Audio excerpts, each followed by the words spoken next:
earlier step itself. Now in the next step, you write down the value of PB.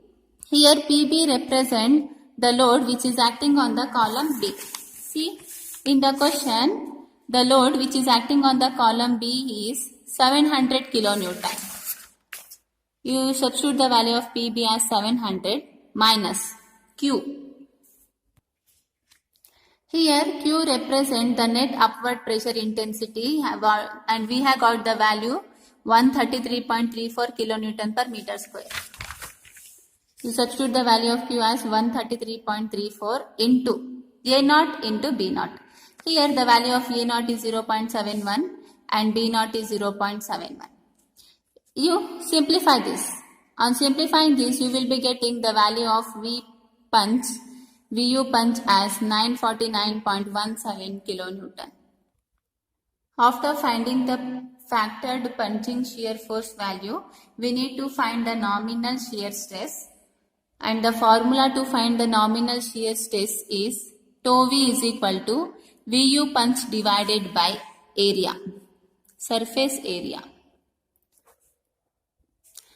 And this surface area is written as perimeter into the thickness of the footing. Now how to find the perimeter?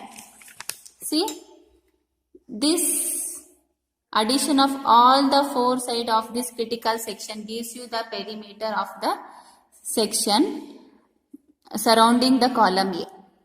This is written as B0 plus A0 plus again B0 plus A0. So you are having two B0s here and two A0s. That's why I am writing the formula of perimeter as 2 into A0 plus B0. This multiplied by thickness of the footing, df. Now you got the VU punch as 949.17 kilonewton. You substitute it in terms of Newton, for which you need to multiply the value with 10 power 3 divided by 2 into. You keep A0, B0 and df in mm itself.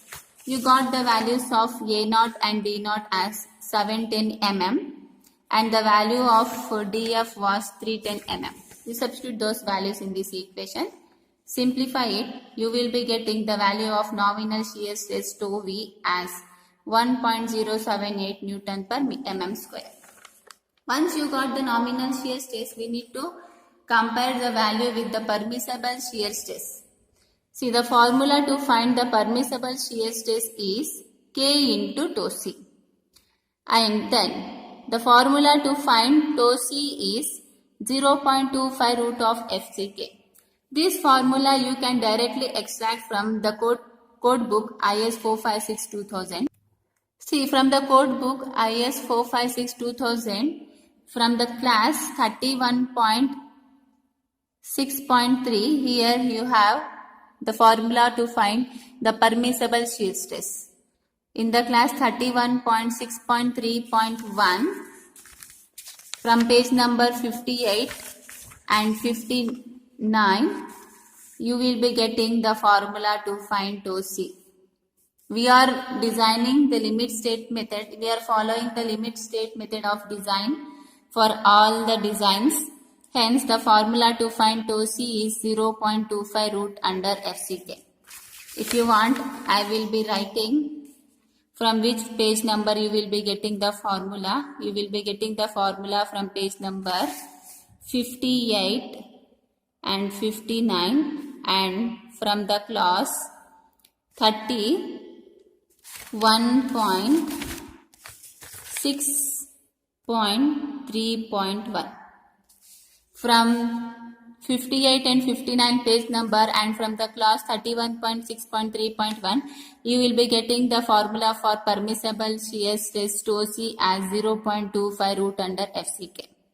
Now you have the term K here and this term K, the value of K will be extracted from the table.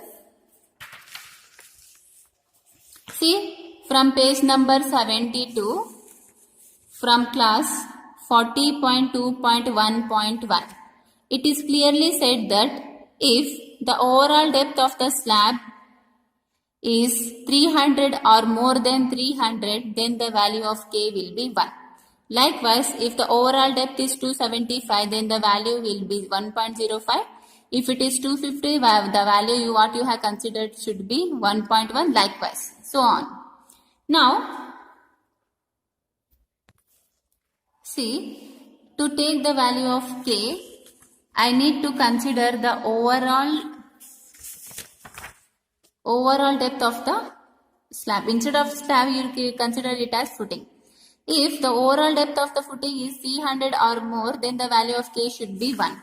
But in our case, the effective depth of footing itself is 310 mm, which is greater than 300. So for that reason, we can take the value of K as 1. So now let us consider the value of K is equal to 1, as the depth of the footing what we have got is more than 300 mm. If you want, I can write the page number here. See,